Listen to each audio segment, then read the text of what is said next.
something extremely interesting. The Jews and the Christians at the time had a debate. Nasara of Najran and the Jews of Medina. The Christians of Najran and the Jews of Medina, they were debating about Ibrahim alayhi salam, the Prophet Abraham, may peace be upon him. So the Jews said he was Jewish, and the Christians said no, he was Christian.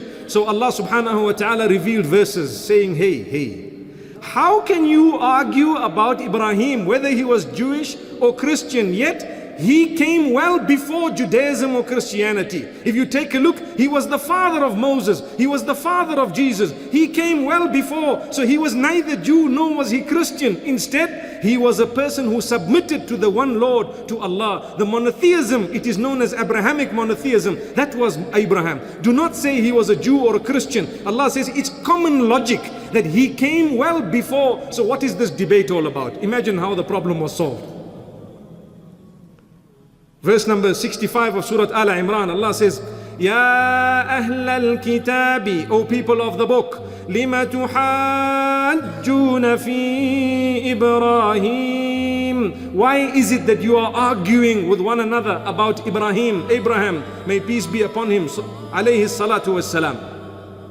وما أنزلت التوراة والإنجيل إلا من بعده أفلا تعقلون. You are arguing about him, yet the Torah and the Bible were only revealed well after him. Don't you have sense?